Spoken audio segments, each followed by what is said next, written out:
We are live! Hello, everyone. Welcome to The Show Must Go On line. Today's guests are Kelly and Miguel Cervantes. How are you doing today? We're good. Hello. Thanks for having us. It's a beautiful day here in beautiful, sunny New Jersey. Excellent. As everyone always says, beautiful New Jersey. Those two go hand in hand very well. So New Jersey gets a bad rap. New Jersey is quite lovely. You got to come out to the house, come see the yard. I'm working on the grass recently. Ooh. So it's He quite was lovely. weeding today. He really was. He was out there pulling the weeds. I mean, everything is legal over there, so that's what we're talking about. Hello. That's the thing is about, Hamilton gives Jersey a little bit of some razz, but it's not so bad. It's not so bad over here in this part of New Jersey. Nice. Yeah, I'm a New Yorker, so there's always going to be that part of me that can't help myself, but I'll let y'all have that. Amazing. So I see everyone already joining us and commenting. I'm going to throw some of these. Hello. Look at this. This is. Oh, what's up, Deanna? Heart face to you too. Oh, look at this. We are just, this is, I'm so happy to see everyone's faces here. Hello. And as Ashley is commenting here, can't wait for one last showtime, yo. Love it. One last showtime. That doesn't really work. I'm gonna try. I try to do it. It couldn't really get it to scan. Try. I appreciate the effort. Yeah, for sure. So for anyone wondering, this is the final episode, one last time, of The Show Must Go On line, which is so exciting, and I couldn't have asked for two better guests. Yay. Oh no, did you lose me here? No, I'm good. We're here. We have you. Okay. We Sorry. couldn't ask to be better guests on your last show. Is that what you're waiting for us to say? Because I was ready. Yeah. I was just, I always like to, just make time. Okay. Showtime. Thank you. Oh, and happy birthday, Miranda.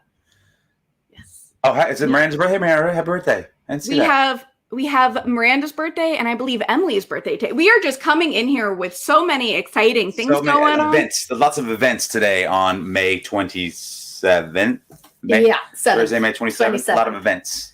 Important Historically, history is happening.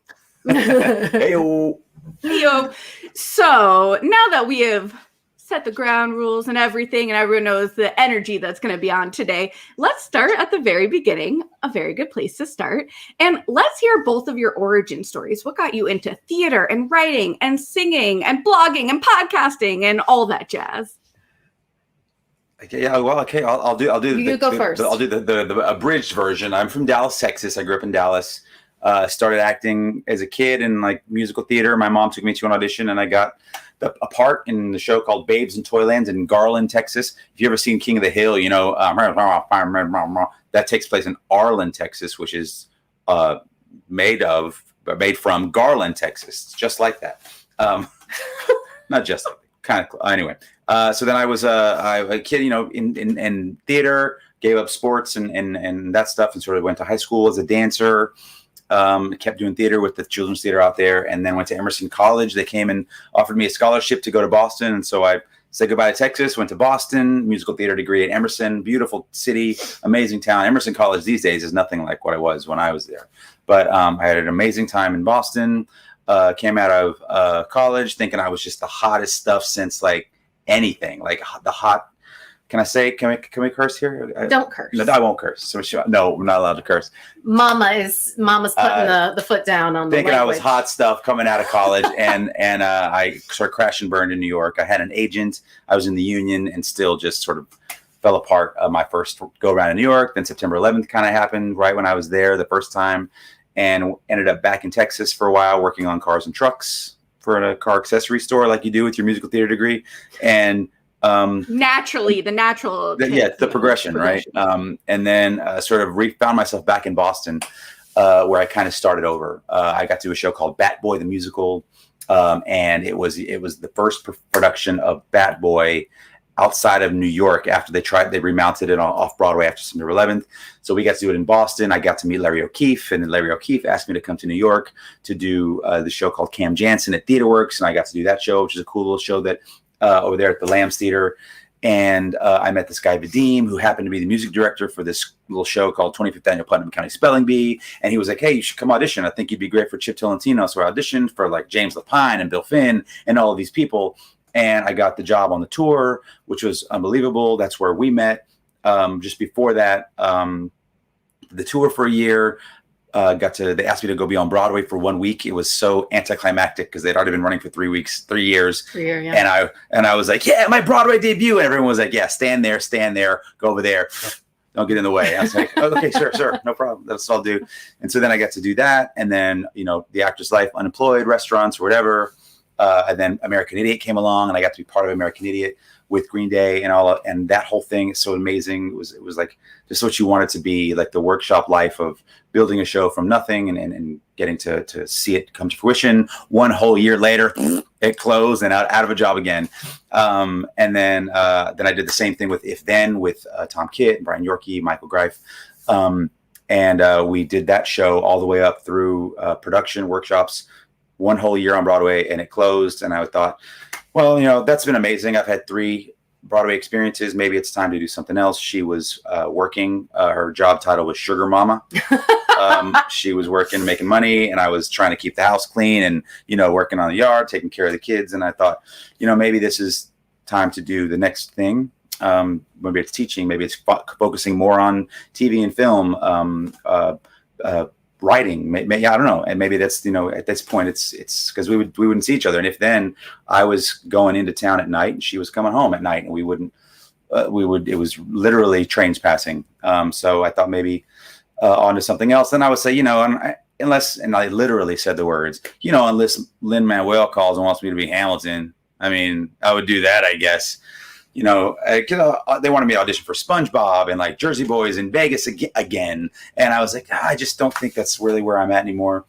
And clearly they didn't want me. I auditioned 45 times for Jersey Boys and In the Heights as well. So, I would say to people like, yeah, I don't know, but I'll be Hamilton if they want me to do that. And then sure enough, Lynn called me. He said, hey, you want to be Hamilton? He didn't call me. That's not how it goes. No, that's not how it goes. I auditioned. But I love thinking that is how, right. Offer only. Hey, Lynn, what's up? Yeah, sure, buddy. I'll do. No, I kind of knew Lynn, but not like a lot. But I auditioned and I got the role, and that was in September of 2016. May of 2016. And yeah, right, Judy.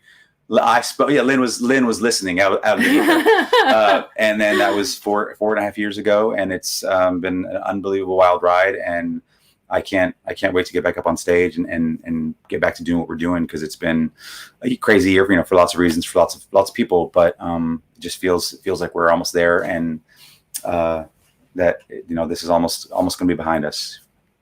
So close. We're so close. So my parallel origin story to that is grew up in Omaha, Nebraska, and then college at Northeastern University in Boston, though not at the same time as Miguel because I'm younger than him. So we weren't like going to school at the same time. And then I got a degree in, this is a mouthful. You ready for this? It is communication studies with a dual concentration in organizational and public speaking with a double minor in business and religious studies. And what that boils down to is I really want to be an actress, but my dad won't pay for a BFA. Oh, goodness. You went through all of that for that. Yeah. So I moved to New York and, do the whole actor/model sitch commercials and print modeling, and it just wasn't really fulfilled by that journey, and sort of had this job placed in my lap. I'd worked in restaurants as my side hustle, just, pay the rent job. And I was offered the opportunity to sell and coordinate events for a Tom Colicchio restaurant that was opening in New York called River Park. And I was like, I remember sitting backstage at American Idiot with Miguel and Andrew Call and Ben Thompson, and we're watching a football game or something in between shows on a Sunday. And I'm telling them about this, and I'll never forget, Andrew Call was like, if you have the opportunity to leave this business, why wouldn't you? I was like, seriously, Andrew, who has is like constantly working in every show ever, including Hamilton, Chicago with Miguel. I was like, all right, I'll give this a try. And turns out making money and having health insurance is a pretty phenomenal thing. Who knew? What a concept. So it's, it was nice because Miguel's career was really taking off at that point with American Idiot into If Then and a handful of off-Broadway shows. And so I could support us, and we started a family, and we had our son Jackson, and he dragged me out to New Jersey. I was also not totally in the whole New Jersey thing at the beginning. I had to be talked into it. And then we had our daughter, Adelaide, and I was in the process. I'd been with Tom Colicchio's group for 5 years, and I was going to move on to another restaurant group, director of sales, like a huge jump in my career. I was so excited. And on the very last day of my very last day working at River Park, Miguel calls me and says, "Hey, babe, I'm booked Hamilton. We're moving to Chicago." I was like, I was legitimately like super psyched and unbelievably excited. And then when I like realized what that meant for me, it took a little while to get used to that concept, because the week before our daughter had been diagnosed with epilepsy, and she was very delayed, and she had a lot of issues. And I realized that I wasn't going to be able to work at all in any capacity. I was going to need to sort of help our family manage this move from New Jersey to Chicago so that he could do the show and take care of our daughter. And over that summer, she got even more sick. Her seizures got worse. So during our time in Chicago, he was going up on stage and saying a lot of words, and I was managing our daughter's medical care at home and making sure that Jackson was okay. And I called myself the CEO and COO of the Cervantes family, and really just kept the ship running. And then at some point, I've always loved writing, but I hadn't had time. We got a home nurse to help care for Adelaide, and I started a blog, just writing about our journey with Adelaide and this crazy disability, medically complex parenting life, and mixing that in with Hamilton and all of the insane, crazy opportunities that we had in Chicago. And Adelaide passed away about 1.5 years ago in October of 2019 in Chicago, which was pretty awful. And since then, I have written a book about our sort of journey, which I'm in the process of trying to find a publisher for now. I'm still writing the blog, KKellyCervantes.com. And yeah. Put it on the little thing down there. Right. Somebody put in a comment. There you go. And I do a lot of volunteer work. It's funny. I actually just wrote this whole thing about how I've had this complex because for the last 5 years, I haven't worked for money. And when you don't work for money, people ask you what you do. And I've personally gotten super insecure about answering that question. But then I like write it all down on paper, and I'm like, I do a whole freaking lot. I just don't get paid for it. So all of my volunteer work with CURE Epilepsy, I'm the incoming board chair. We do tons of fundraising for them. And we've done a lot with the ACLU of Illinois when we lived there. And then just all the writing and social media and support for the epilepsy and disability community. And then just being, being mom and wife to this crazy guy who has a new invention every other week that you don't want to see what's happening back here. This is my office. It's over there. It's the work's being done. What's happening over there? I typically do not enter this space. I just throw everything in. I'm like, work. Yeah. A lot of work happening. It always comes back to Hamilton. Yes. Wow. That is that is quite the story. And I appreciate you saying everything and sharing everything that's been going on. And when I saw that post you wrote yesterday, I was like, you do so much and you give so much of your heart and so much of everything that can't be measured in any sort of monetary gain. Though, as someone who runs my own business and understands the financial aspect of it, I know how important that is. So it's like these tough things of not wanting to tie yourself to your job and be like, that's what gives me worth, but also knowing that you do fabulous stuff and everyone notices, and what you do with the blog. And I can't wait to read this book and the podcast that I love listening to, and all of your posts. I mean, you really are touching lives and affecting these communities. So I hope you do know how much everyone appreciates you. Thank you.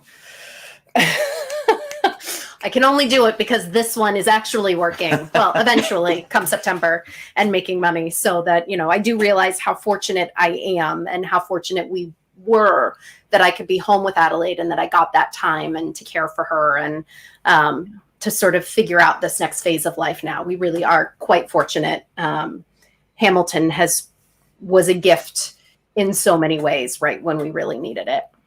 Yeah. I've watched a lot of your interviews throughout the years, and you talk about that moment of like, here is like the highest high. For anyone watching right now, can you just talk about like what was going through both of your heads as you're getting both this wonderful opportunity with Hamilton and the diagnosis with Adelaide? Yeah, I talk about it a lot in terms of like opposing forces.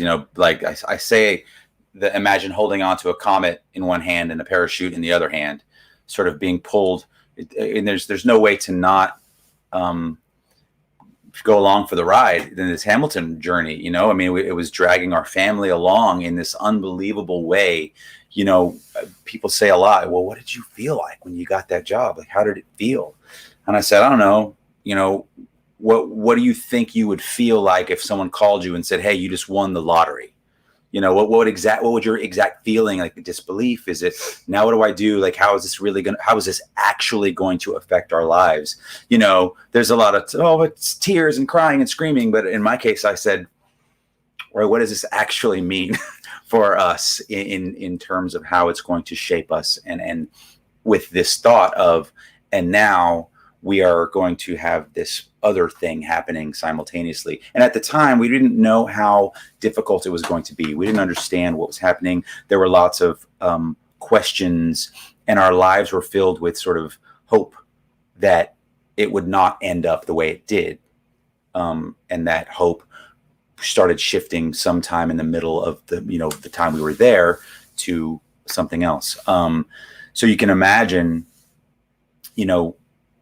there's part of my brain and of our life, throwing pitches at Wrigley and being invited to these amazing places. So let's get our nurse and hope she doesn't have seizures while we're gone, and that, so perhaps there's a part of it that, well, did we get cheated out of enjoying that life? Did we get, screwed out of really being these, like, this rock star family, enjoying this thing? And I mean, maybe in some way, but really what happened was we were focused into a different direction that we had no idea needed us. And we became something else, and we used it. I think if we don't get these kinds of options, right? But if anyone was to ever say, hey, if you could not be Hamilton and Adelaide would be healthy, would you do it? And I'm like, absolutely.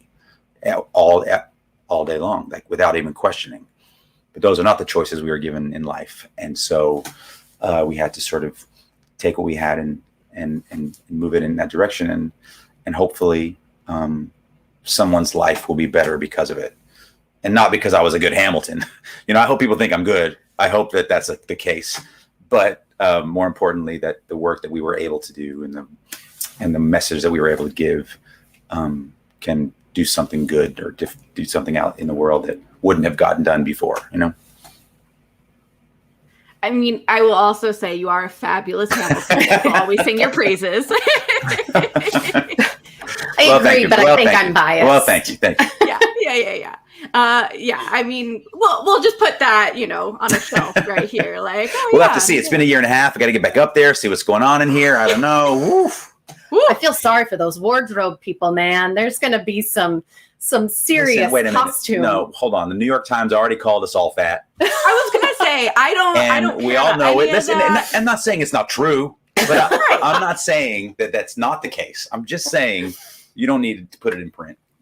I'm just saying that we have been surviving a pandemic and we have been doing what it takes. And if you've gained some weight like I have, I am just thankful for my body keeping me healthy. And that's just the message I'm trying to share with everyone. And we made it. Amen, we made it. We're here. We're here. And we will be. Yes. We'll still be here on the other side. Ew. I see you on the other side. I can do it too, I Please. It's always welcome. I mean, we can just say them nonstop. Oh, yeah, we can. We sure. I mean, that's the thing about. You think Lynn wrote a good show, like the Hamlet, the story. No, what he did was create catchphrases that can be used in every part of life. That's why it's so popular. Yeah, the music's fine, the story's cool, but it's the catchphrases that really are the kicker. Don't tell him I said that. I'm kidding. That's true. Soundbite musical. Soundbite the musical. Ooh, AKA I love Hamilton. That. Right? Soundbite the musical. Brought to you by Lin-Manuel Miranda. Lin-Manuel Miranda. And all the t-shirts that have been made with said soundbites. Yes, exactly. Well, actually, this does tie in perfectly because when I covered the CURE event for Broadway Sings for CURE, and you sang this beautiful song and you were throwing in these Hamilton references, and you do have this platform now and you're using it for good and you're getting your voice out there, both singing and advocacy. And I think that's just a beautiful and wonderful thing. Yeah, I think, it especially in this year. I mean, we did it before. We did it during the show. We were able to use the platform and able to perform different things to sort of bring all the eyeballs we could. And I think that's kind of one of the benefits that Hamilton has given us. And the fact that we get to be around unbelievably talented people and to say, hey, are you busy? Would you mind helping out with this? And Poor Miguel. He's like, every time I get off a call, or he knows it comes in like cycles, and we've learned now I can really only lean on him maybe once or twice a year, otherwise, because he gets anxiety from having to ask too many favors of people. And meanwhile, I'm like, whatever, just ask him. It's no bad, because zero shame, no shame, none. Kelly, I need to be more like you. Yeah. But he's like, he this one has humility, and I'm like, so we've learned how to manage that, but it's been, I don't know, but the Hamilton did, it provided us with this platform. And I think for me, if we hadn't used it, I would have felt selfish in some way. Like we had this opportunity, to do something. And it's been really incredible to be able to make a difference and to raise a ton of money for epilepsy research and to bring awareness. And don't you think that there's not going to be a link in my bio on Broadway that says, hey, look at this. And it's going to be like Kelly, Shoe Caddy, CURE, whatever else that we need to have stuff up there. I mean, it's only going to last for so long. Like, let's get it while we got it. He's very good at being like the monkey with the symbols and then redirecting. Look over here. But have you thought about this? Yeah, exactly. Yeah, and all of those links are in this YouTube bio. You can find links to Till the Calm Comes, which, okay, we're going to take a moment and talk about this because I saw your post, Kelly, earlier about how, people need to subscribe to Miguel's YouTube channel. Y'all, I would love for you to subscribe to mine, but truly what's important here is, like, right after this, go to Miguel's YouTube channel, which is linked in this story, and go follow, because that way when you watch, there's one whole video up there. It's the video that we made. Maybe I'll make more this year. I don't know. I'm not good at like that sort of thing, but this video they made is just gorgeous. That they made for us, and they did it for free out there in Chicago, and it's amazing. And I'm like, if there's a way to just, and I didn't realize that I wasn't doing it. I thought we weren't. And so if there's a way to just sort of siphon some money off of the YouTube universe and send it to Cure for doing nothing but listening to a cool song, then I think we gotta do it. So I gotta post it on my Instagram also to do it as well. He's the worst at at social media. He's painfully off, and it's a lot of work. It is totally a lot of work. I get it. It's like makes me sweaty just thinking about it. I'm like, just do like one post every so often. Do like a screenshot of the YouTube channel. Be like, go listen here, subscribe, and people will. You're right. That's easy. I can do that. I'm still Kelly. sweating. I'm just trying to have your back. You will do it. So let's talk about that song, because I mean, I've listened to it on repeat. I love it. I have a really bad anxiety, and this song just like really does calm my chest and my anxiety. And it helps just like believe that you can do whatever you're setting yourself up to do. Yeah. I was, Kelly was putting together the first Cure Gala in Chicago in 2016. Not the first that we were involved in. Our first experience with a Cure Gala. They'd been doing it for a while. But so this producer named Ira Antelis in Chicago, we met I did an appearance somewhere in Chicago, and he said, "Hey, have you ever written any music?" And I was like, "No, not really. I kind of have an idea for a song, but I don't really. It's not really kind of what I've done, And he said, "Well, let's get together and see what we can do." And we sat down, and he played some cool chords, and I took them home one day, and I just wrote these words, and it all kind of came out. It was very easily. I was like, "Wow, songwriting is easy." I don't think that's how it always happens, but this one did. And I sent him me sitting with the recorder and singing the words, and he went, "How did you do that?" And then we flew to Nashville, and the unbelievable musicians just laid down this. And what is the song about, dear? I'm working on it. I'm going there. We laid down this beautiful, these beautiful tracks, and then I asked some of the folks in Hamilton if they'd come be part of the recording, and they were, and it sort of became what it is. And when I wrote the words, the reason they were so easy was because it was just trying to put into word form how we were feeling about what was going on with my daughter, as a parent of someone who with a child with epilepsy has seizures, there's not a whole lot you can do. There's some things that work, but mostly just waiting it out and waiting for it to pass is the most common practice of what happens. And our fight is to hope that we find a cure so it doesn't happen anymore, because when it does happen, you just have to wait it out. And then there will be a time of fierce, this violence, and then it calms down. And so you're always hoping for the calm to come. And, I clearly when we wrote it, there was a different kind of calm we were hoping for. I think we eventually got a sort of peace. And so it still rings true. But as life happens, you change how you see things, you change how you feel based on what's the input you're getting from the world. And so I can still listen to it and find it meaningful in a different way. But, so I'm glad people can, thanks, Maggie. I'm glad people can feel it and be and find some calm of their own from those words. Kelly, for you, whenever you do see Hamilton, and it's an emotionally charged musical, the second act can be pretty intense. And especially when I was covering One Last Chai and I was there, and what an exciting thing. But for you, what's that like sitting in the audience and hearing some of these words Miguel is saying, and it feels like it has these extra meanings as well?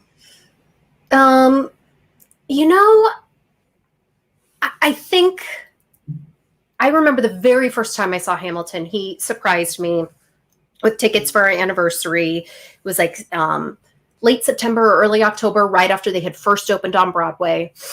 I was pregnant with Adelaide, like 9 months pregnant, about to pop. And I bawled my eyes out.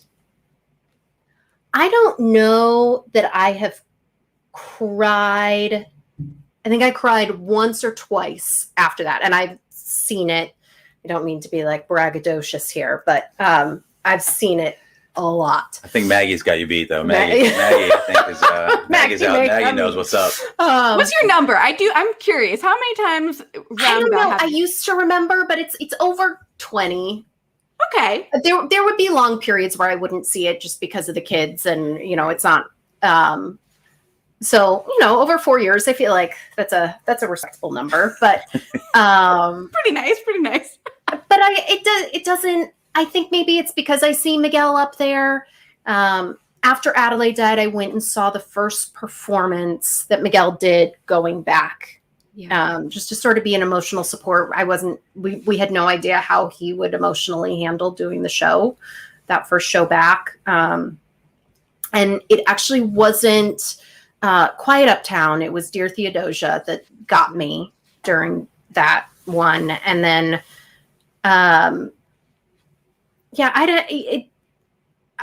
and I know that Miguel does this too when he performs it, but I don't, for whatever reason, I don't reflect on our personal life. It feels very separate. I think perhaps because we just had to function that way, we had to compartmentalize the two experiences.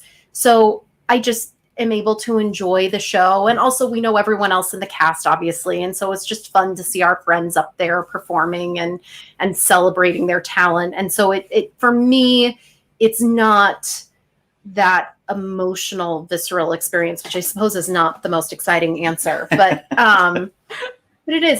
There's a compartmentalization there. I think maybe that's what I get cheated out of is having that really emotional response to the show, and I don't have that anymore. Yeah. I mean, I think it's healthy, however you handle it and enjoy it. The fact that you're able to still enjoy it, and that it's, a lot of people talk about like, oh yeah, I was in a musical, and you want it for 1 year or whatnot, or to see the same show over and over again can be a lot, whether you're in it or as a significant other. So, it's nice that you're still able to see it. I'm at 8 times, so that's not too shabby. No, that's pretty good. All over or like lots of different? All over. We've got Broadway, Chicago twice. Well, what? Pretty awesome. London, Puerto Rico with Lynn on his birthday. Oh, wow. Woo! Yeah, that was quite something. And yeah, there are some people saying they've seen it 25. I know, personally speaking, my boyfriend has seen it 48 times. What? Wow. Yeah. Wow. Yeah. So we're hoping that like once he gets to 50, the other 51. Yeah. People spend their money on what brings them joy, and Hamilton brings them joy. Amen. So. Amen to that. Yeah. So for you, we're gonna just, we'll talk about this one more child moment for a few more minutes, and we'll kind of push past that. But it was being in the room where it happens. Yeah. Was one of those experiences that truly was unlike any other theatrical experience ever, because you had built this legacy in Chicago. You had been there. You were A. Ham in Chicago. Like, of course, wonderful understudies. They are amazing. But you had become synonymous, and everything else that was going on, and CURE being in Chicago, and like just every aspect of it. But also, there's not that often that a show like Hamilton has a sit down thing for 4 years. That's like the longest anything had been in Chicago. There's so many aspects. What was that like for you? It's a great question, and all of those things are. I actually thought about this the other day because I was talking to somebody about going back to Broadway, right? And I saw Lynn's last performance on Broadway. I was there. I had taken over for the understudy, and I was in rehearsals. So his last performance was the week before I would start as the understudy when Javier moved into the role. So I sat there and watched this thing happen when he came out, and it was just like the walls were shaking, and it was this whole thing. And I was like, and he clearly deserved all of that, and he like, and the thing about watching Lynn do the show that's so unbelievable is to watch it and understand that everything that's happening up there came out of his brain, right? So there's no world in which I could ever do that. There's no world in which any of us could ever be that. Like he will always hold this magical quality as Hamilton and as the creator of the thing at the same time. So watching that happen, I thought, wow, that's pretty fantastic, to witness that. And then, like you're saying, we created this thing in Chicago, and it felt personal. It didn't feel like, oh, we're doing this cool show and the city likes the show so much. Like, we became part of the city, part of the community, the ovations, when I came back after Adelaide died was very much like that too. That wasn't, I stood there for, I don't know, it was, whatever it was, 15 or 20 seconds. And that ovation was not for Hamilton or for, the beginning of the show. It was for me and Kelly and my family, and that was real. And that was a real moment. And I was like, okay, get out of this. You actually have to go do the show. Right. So that was the first time that happened. And it happened, people would cheer, and it's very exciting. It's a very exciting beginning of a show. Then this one happens. Right. And we all kind of knew that it was going to be kind of out of control. And then it happened. And I couldn't wrap my head around, like, it was just thoughts were swirling about the first time we went on the show. And, Lynn called me before that show, and I talked to him. I was sitting outside on the little planter box thing. I said, and he was like, "What's up, man? How you doing? How you feeling?" I said, "Dude, I don't know. Just so many things are happening." And he said, we chatted for a minute, and he said, "Let me tell you something.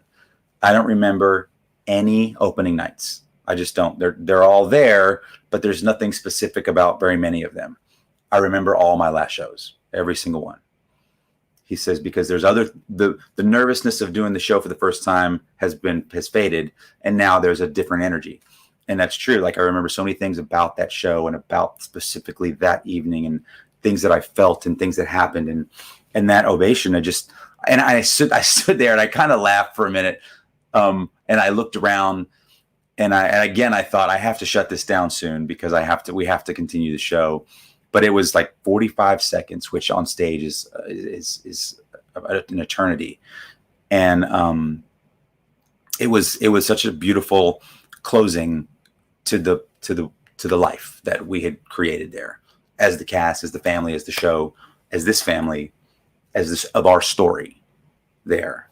And and then that was our beautiful Hamilton moment.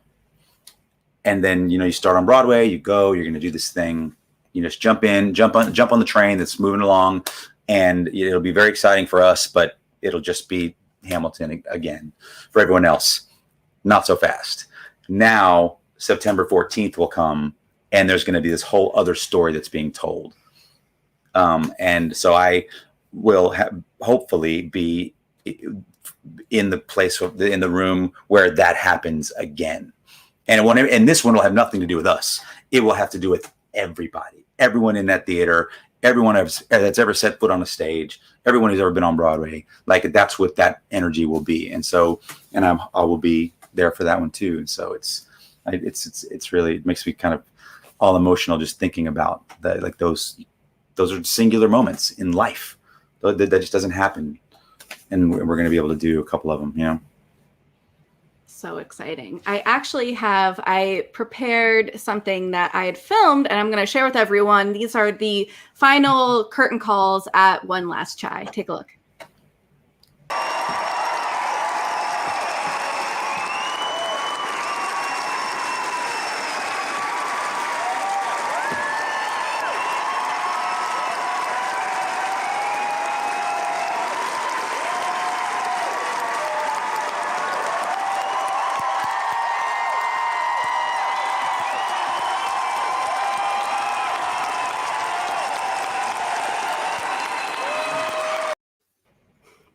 Aww.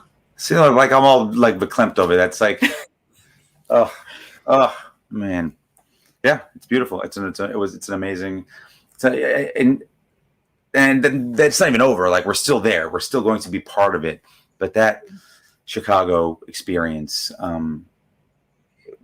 will just be this amazing, like, little beautiful, tragic, story that we'll get to keep with us forever. And no matter what happens next, we'll always have that time there as a family and all the rest. Beautiful, beautiful. Yeah, that was definitely an emotional experience for everyone in the audience. I couldn't imagine being up on that stage, and I'm grateful that I've gotten to know both of you and have been able to be there for that. It was really special. Well, thanks for being so supportive. I love it. Yeah. Thank you so much. Thank you.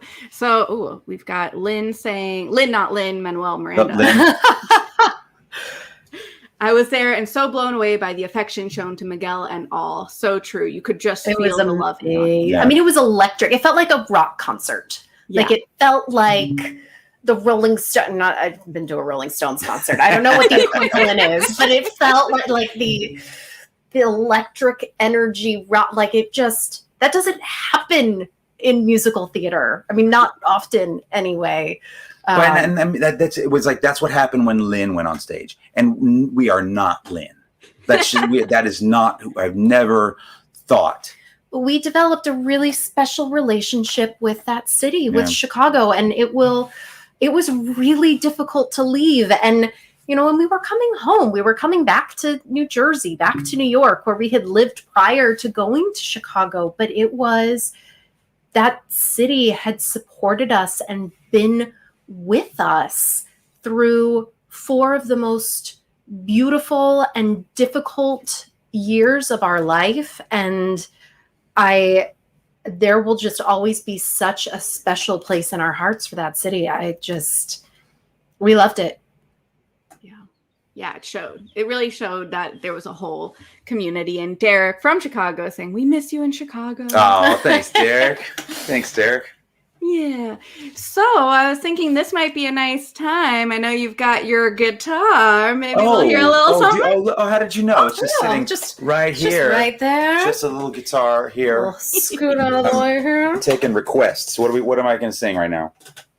Ooh. I don't know. I mean, I think...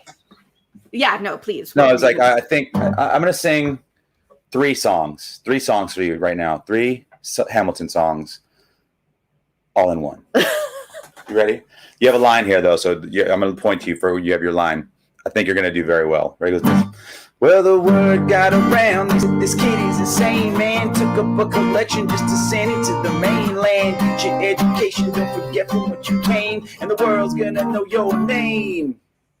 What's your name, man? Yeah. You know how many times I've done that, and it's been a disaster. It's really not worked out well like that at all. So that was very good. It goes... Alexander Hamilton. My name is Alexander Hamilton. And there's a million things I haven't done. But just you wait. Whoa, whoa, whoa. Whoa, whoa. Whoa, whoa. Yeah. Whoa, whoa, whoa. Whoa, whoa. Whoa, whoa, yeah. I imagine death so much it feels more like a memory. When's it gonna get me in my sleep? 7 feet ahead of me. If I see it coming, do I run or do I let it be? Is it like a beat without a melody? See, I never thought I'd live past 20. Where I come from, some get half as many. Ask anybody why we're living fast. When we laugh, we chill a blast. We have to make this moment last, and that's plenty. Scratch that. This is not a moment, it's the movement. Where all the hungriest brothers with something to prove. When foes oppose us, we take an honest stand. We roll like Moses, claiming our promised land. And if we win our independence, is that a guarantee of freedom for our descendants? Or would the blood we shed begin an endless cycle of vengeance and death with no defendants? Let me tell you what I wish I'd known when I was young and dreamed of glory. You have no control who lives, who dies, who tells your story. I know that we can win. I know that greatness lies in you. But remember from here on in, history has its eyes on you. Whoa, whoa, whoa, whoa. History has its eyes on you. Whoa, whoa, whoa, whoa. Yeah. I'm past patiently waiting. I'm passionately smashing every expectation, every action's an act of creation. I'm laughing in the face of casualties and sorrow, but the versions I'm thinking past tomorrow, and I am not throwing away my shine. I am not throwing away my shine. Hey, yo, I'm just a country, I'm scrappy and hungry, and I'm not throwing away my shine. I am not throwing away my shine. I am not throwing away my shine. Hey, yo, I'm just a country, I'm scrappy and hungry, and I'm not throwing away my shine. Whoa, whoa, whoa, whoa, whoa, whoa, whoa, yeah.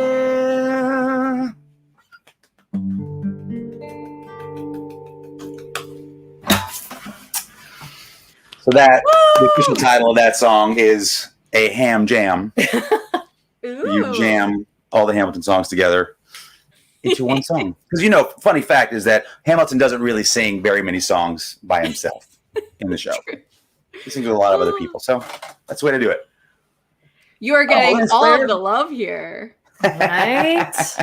And then he gets me as like a backup swayer. Like, I won't like, I won't give my full like shaking it up. backup dancer, but maybe like a backup swayer. I love it. That's I when love I'm it. in Still got the it. audience and I'm listening to him. I'm like totally bopping my head, and then I'm like realizing that everyone else is still and just watching, and it's just me. I've turned the whole Hamilton musical into a dance party. Kelly, you and me both. It's good. It's good. It's good. This is great. I'm just trying to get all of the reactions here. Yay!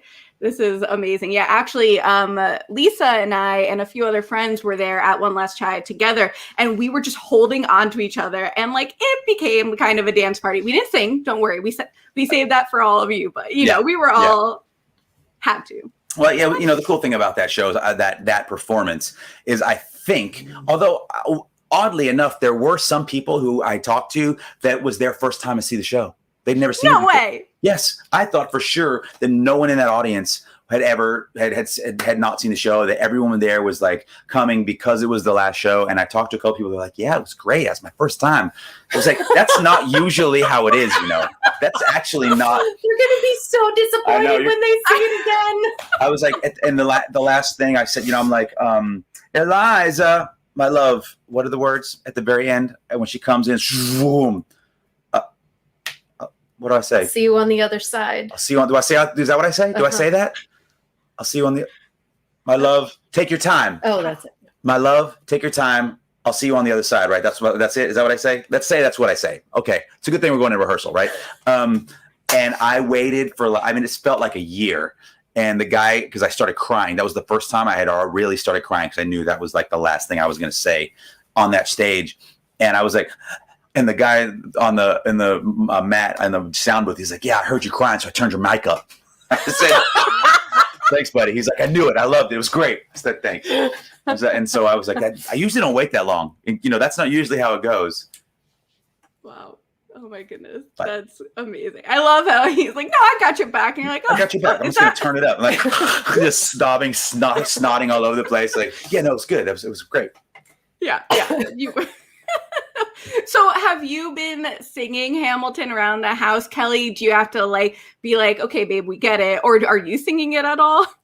No, but we hear the songs all the time because he's doing like Zoom performances or cameos, and so I'll be up in my office reading, and then It's sausage. Wait for it.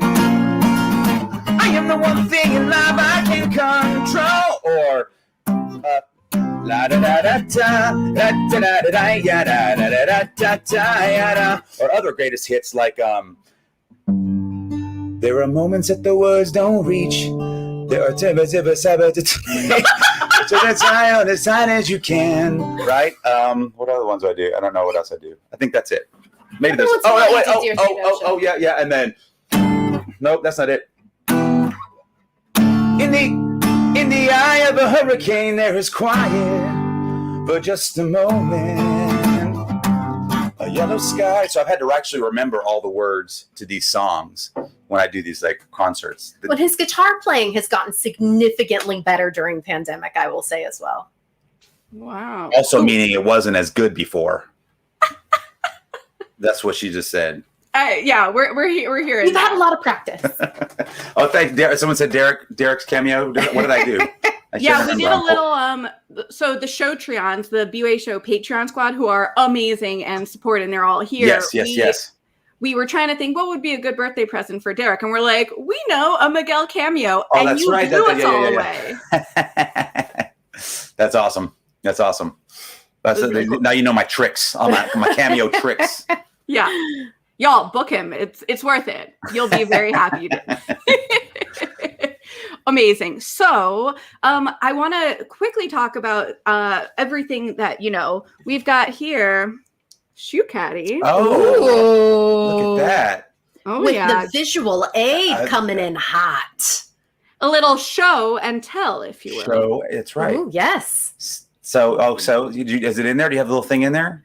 The funny thing is, I mean, it's a good thing because the actual part is functionally like in the car because my boyfriend goes golfing. Being used golfing. There you go. So I played golf starting in Chicago. It was very cool. I started getting invited to come play golf, and Andrew Call, who was our king, came in. And he and I friends from American, and he was like, "Let's go play golf." I'm like, "Oh, I'm not really a golfer." And then I just got crackhead addicted to the sport. But my wife will attest that I cannot keep track of any of my things. Can't keep track of it. He now carries a man bag, a man purse. A man satchel. Love it. And in fact, our son was playing like Fortnite or something, and one of the accessories that someone had was like, it was essentially like a satchel. It was like an over-the-shoulder duffel bag or something, but he started referring to it as a man purse because that's what Miguel calls it.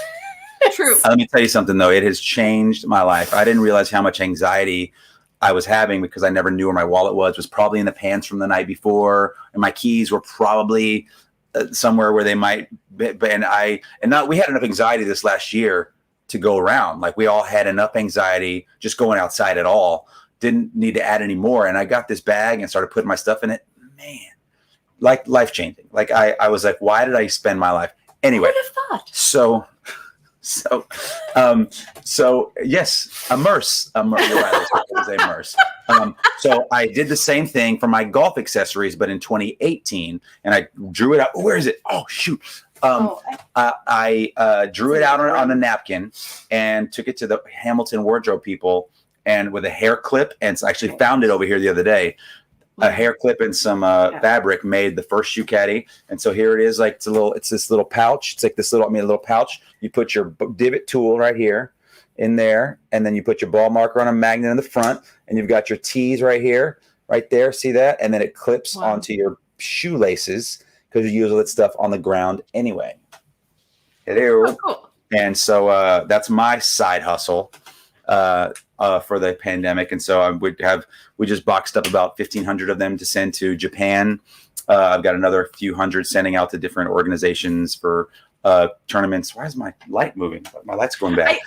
It just got dark. Right? We went too long when the sun is setting. Watch this. And so then, ooh, that's too much. Too much. Turn it down. Oh God. That's better. Okay. And so it's become a cool business, and she has been like right next to my side, sort of doing it mostly because I wouldn't do it without her. Couldn't do it without her. That's kind of how I spend my whole life. But we can't do the business part together so much because I'm a little type A organized, and we would fight a lot. No. So she's a very good shoe caddy assembler. Yes. So that's good. I offer my manual labor, and then like every once in a while I'm like, but Father's Day is coming up. Are you gonna like do any marketing? And right now, I'm doing it right now. I'm doing my marketing. I'm trying so hard to like let him do it. But oh God, it's But it's not, it's cool. But honestly, it's nice to have like something else to focus my time on, and who knows, it could take off. Next year, if now more people are playing golf, some people are teaching, some people are giving, instructions, workshops and stuff like that. I've never really been like that. I like to coach my son's baseball team. I like to sort of be down and dirty, like out on the field and stuff with that kind of thing. So in here, it's and it's something I made, I'm very proud of Hamilton, right? I'm very proud of my work in Hamilton. Like it's something I will do for as long as they'll let me do it. However, like this is Hamilton, and I am Lin-Manuel Miranda, right? I made out of my brain came this. Now, it may not have all the accolades that Hamilton has yet, but it's coming. And it makes me very proud to have made something in at the website, and we're selling them all over the country. Like, found distributors and people to like make it, and I mean, it's like he did it. It's a real business, a whole business. It's pretty impressive. I'm pulling this up here so we can. Let me see. Oh, this is very long. Your website for, let me see if I just type in SHOCaddy. Yes, SHOCaddy.com. SHUCADDY.com.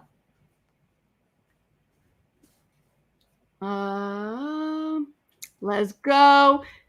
Click, boom. There it is. Yeah, that's it. That's the one. Get your Father's Day gifts. Father's Day gifts. Any golfers in your life, go do it. It's good. It's good. I like it. Or upcoming charity golf tournament. We do bulk orders with branding. This is why he keeps me around. I love it. Yes. Yeah. Ooh, So she's good at that part. I'm the not so handsome face anymore. She's the brains. Oh, Miguel. Listen, it's been a while. Hamilton was a year and a half ago. I'm still young, scrappy, and hungry, right? Ayo, very much. We can't wait to see you back on that stage. Very excited. Also, your adventures with, let's talk about the coffee, which is so amazing. Adelaide's blend. How did that come about? So a friend of ours introduced us to this man, Michael Schultz, who owns Fairgrounds Coffee and Tea, which is based out of Chicago, but they have stores in Dallas, Minneapolis, LA.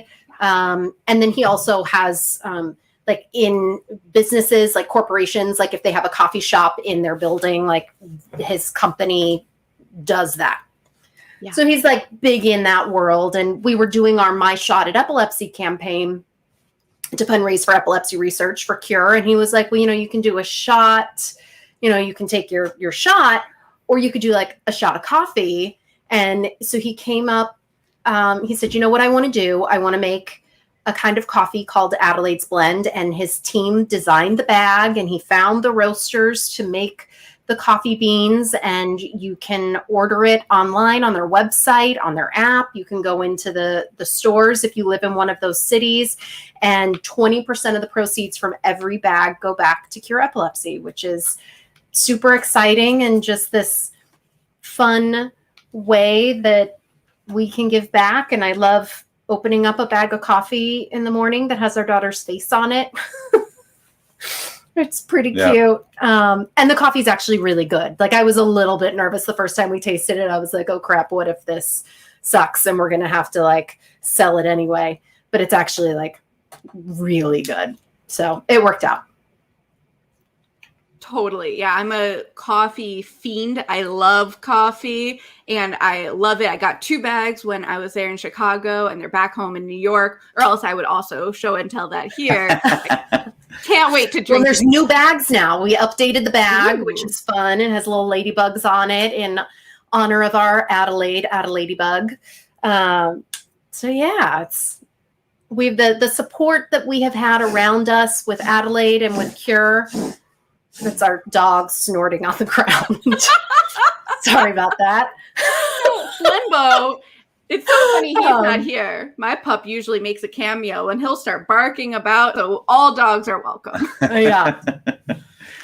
Yeah, we've got both dogs at our feet. Oh, it's so cute. But yeah, no, we've been so fortunate to have so many people rally around us and want to join us and support us in finding a cure for epilepsy. And, 1 in 26 people in the world will be diagnosed with epilepsy. It isn't this rare disease. It's just really difficult to understand because it affects everyone differently. You can have a child like Adelaide who it takes her life, or you can have someone who is fully functioning like Kurt Eichenwald, who has written so many movies and books. And then you have, the Cameron Boyces of the world who, Sudep took his life in his sleep, and it looks so different in every single person. And so I think it can be so challenging for people to understand, but it affects every life that it touches. And then, implicitly out from there, it affected our son. He wrote a song actually about it. Wow. I've got to find that. Yeah. Which is really sweet. And he's I hope Adelaide. What is it? No, I hope epilepsy to stop. I want epilepsy to stop because I don't like it. That's good. So it's a big deal, and it's out there, and it doesn't get the awareness. It doesn't get, I mean, people who have it, who are very high functioning, are embarrassed to talk about it. There's still so much stigma, and it was easy for us to talk about it because it was our daughter, and she didn't really have a say in it. But she wasn't going to hold a job. She wasn't going to get married. I didn't have to worry about how it was going to impact her life in those ways. And so I feel like we just have this unique position where we can talk about it, and we can shine this spotlight on just how devastating seizures and the side effects from the medications and all of these things, how important it is and how much people need to care. 100%. Yeah. And Seizing Life, the podcast that you host with Cure Epilepsy, truly has informed me on so many things. And I agree that we should all have this training so we know what to do. In one of the latest episodes, you were talking about this bill being passed and it should be all over. And it just is surprising that we don't know exactly what to do. And that could save someone's life. Yeah. Absolutely. Yeah. The podcast is called Seizing Life. Cure Epilepsy produces it. I just have the honor of hosting it. And she's good at it too. She's real good. Very good. Thanks, babe. But I've learned so much. Every episode I learned so much. And it's really, it's amazing. We talk to people who have epilepsy. We talk to clinicians. We talk to scientists and researchers. And so we get this like broad spectrum of our community and learning how we can make change. How can you, this week it's, how can you make schools seizure safe? How can you get a seizure safe bill passed in your state? Or we talked to one woman who has has a great relationship with her work and has, sort of navigated, she's had seizures at work, and how do you navigate stigma in the workplace? And, being pregnant with epilepsy, going to college with epilepsy. Miguel and I did an episode about mourning our idealized life. We had this idea of what our life was going to look like with our daughter, with our family of 4. And then epilepsy took that away from us. And, there's a lot of grieving around disease when your life doesn't look like what it's going to. Even when the person is still alive, there's grief there. And so the topics really run the gamut, and it's been such an incredible experience. And I've learned so much in hosting that podcast. And my family is amazing because since pandemic, I film it in our kitchen, because the whole idea is that Cure Epilepsy was started by a group of women in their kitchen. Oh, wow. And so we always filmed it in a kitchen, or Board Chair's kitchen in Chicago. But now that we are not in Chicago and we are in the middle of a pandemic, I film in our kitchen. And Miguel has the very big responsibility of keeping our dogs quiet during recording, and they're not allowed to come in the kitchen. And I just sort of take over the entire first floor of the house. Seems like she should do it in here from now on, though. These dogs are just chilling. So chill. That's amazing. Yeah, keeping dogs quiet is some feat, and at your feet, they're doing a great job. They're doing amazing. I'm so impressed. And Sriracha's head, I think, popped up at one point here, but that was about it. Yeah. And Lisa's commenting, my mom had epilepsy and my best friend has it. It's so much more common than people think. Truth. Mm-hmm. That's the truth. It is. It really is. The chances are someone who has it and you don't even know it. Wow. Because they just don't talk about it. And it doesn't have to be as disabling as it was for our daughter, but you better believe it still affects every day of their life. Definitely. Where can everyone learn more about this? So CureEpilepsy.org is the organization that we work closely with. They are the largest non-governmental funder of epilepsy research in the world. Mm-hmm. And while that's an incredible title to have, it is the amount of money that has gone that they've put toward epilepsy research. I'm not even going to put the number out there, but it's in the tens of millions. maybe 100, maybe we reached 100 million around the time of the 20th anniversary. And it is, it just pales in comparison to what is needed and to what other diseases are getting. And so, yeah, go there, learn about it. That's where the podcast is. Learn more about epilepsy and our family's journey is up there as well, along with so many other people. The organization is doing incredible work and truly pushing research forward. Yeah. Wow. That's incredible. Thank you. And I see Claire, who's in the UK. So this is interesting to see it from another country. I'm a teacher in our school. Every member of staff has completed full epilepsy training to know what to do should any child ever experience a seizure. That's amazing. It's good. That's what we need here. Right now we're working on it state by state. There's like 10 or so states that have it. Illinois does, New Jersey does. I don't know if New York does. We've got to work on that. Definitely. I mean, it's the greatest city in the world. We got to keep it that way. Hello. Work. We got to work. I'm working on a man and I work. See, everything. Lynn knew what he was doing. I think he did. I'm pretty sure he did. So y'all partner, and we're going to wrap things up in a moment, but I just want to make sure everyone knows everything that they can do to support y'all and supporting epilepsy through things that you're doing. So can you talk quickly where everyone can find the coffee, the lip gloss, the shoe caddy, YouTube, I mean, all of those things. Yes. So first thing, subscribe to my YouTube channel and just watch the video and see what happens. I don't know. We'll see what happens. Well, I don't know how that works. Where's the coffee being sold? Fairgrounds. I don't know. Search up Fairgrounds Coffee and Tea. I forget the actual link. Fairgrounds Coffee out of Chicago. And there's a link to Adelaide's blend there. CureEpilepsy.org is always a good place to go. You can make a donation in memory of Adelaide. We have a fund sort of set up through there. You just say you want to make a donation. It'll ask you if you want to make it in memory of anyone. SHOCaddy.com, that great company, will be making a yearly donation to CURE based on sales. We're not rolling the cash right now, but if we do, we're making annual donations to CURE. I'm trying to convince him to come out with a purple shoe caddy. I don't need to be convincing. We're working through things. I'm not fighting. We're working through different aspects of the company. But if we get to a certain level, we're going to start making charitable donations. So that'll be really awesome to be able to do that. And then my blog is KKellyCervantes.com. Pre-order the book. There's nowhere to do that. You can't pre-order it. There's nowhere to do it, but do it anyway. Like type something and send an email.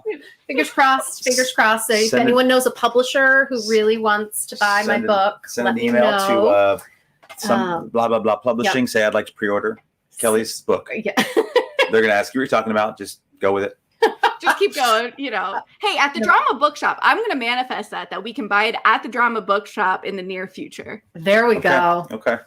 And then follow along on our social medias at KellyGC11 on Twitter, Facebook, and Instagram. And what are you? Mig.Cervantes Instagram. Is that what it is? Yeah. I think so. At Mig.Cervantes. It's been so long since I've gone on that thing. He's the worst. He's the absolute worst. I'm gonna give you back. Listen, we just finished renovating our bathroom. Andrew call, get her done. No. You get that wrong every time. Handled it on Instagram. Handled it. He's now contracting. He's very good at it. Oh, wow. We just finished his bathroom. So I'm going to take some pictures, do like a before and after thing. And then I'm back. It's going to be great. We'll see. Sounds amazing. Yeah. Anyone looking to pick up a social media, although the problem is that I can be like, sure, anyone want to do Miguel's social media, but he will not send you any content. Then they quit because they're like, he doesn't do anything. He's boring. I'm sure when Broadway comes back, there will be plenty. It'll get better. It'll be very interesting then. That'll be very interesting things happening around that. So I'm banking on that for my Instagram fodder. There you go. Fodder. That's the right word, right? Fodder. Yep. Content. Totally. Content also. Content. It's okay. He's And like if an you 80-year-old man over here. Fodder. Fodder. If you want to see my fodder. It's a good word. So, yes, it is. It's a great word. For my quick little plug, and now this lighting, it's just like all over the place. You know what? I'm just going to say this. The world is moving while we're all enjoying each other's company. The world turned upside down. The world turned. I was trying to think of one, and you got it. You got there. That's good. That's good. Thank you. Thank you. I have this little linspiration here, if you will. That's good. That's good. There you go. I like It's that. from T. Rico. I didn't create this. T. Rico's like Lynn's, little, it's not so little. T. Rico is like, Lynn and In the Heights and Hamilton and all of those things. It's his company. So it's very nice to have a little. I think maybe we need a T. Rico shoe caddy. What do you think? Oh, I think that's a partnership that we Hello. can definitely find There out. you go. We should talk about that. Putting that out in the world now. Putting that out there. Yes. Perfect. Well, y'all can find me at BWay Show. That's BWAYSHO. Like Broadway, Show Shauna. As you see here from this wonderful banner made by Chelsea Hill, aka Illustrating Diva. And y'all can also find me at BWay Show Podcast for all of your BWay Show, the podcast needs, which is now on the Broadway Podcast Network. Hey. Very exciting. We just had our launch party. Fergie L. Philippe was there from famous Hamilton fame. Yes. All right. Oh, I miss these people. I can't wait to see them. I'm going to try to throw a barbecue. Everyone's invited. Ooh, that sounds like fun. Come on down. Okay. Our house is not that big. Well, that sounds perfect. Is there anything else that y'all came into today wanting to say to all your fans out there? No, that seems pretty action packed. I think we covered it all. Covered it all. Well, I appreciate you both so much. You've just been a delay, and I appreciate you so much. Well, thank you for your support. Thanks for being. Thank you for coming out and covering Broadway Sings for Cure, and just for being cheerleaders of our family. And we appreciate you and your friendship and your companionship with us. Thank you. Very, very kind of you to say. And I look forward to seeing y'all on Broadway. Amen. Yes. Very soon. Mwah. Very soon. Mwah. Bye, everybody. Thank Take y'all. care. Bye. See you Bye. at the show.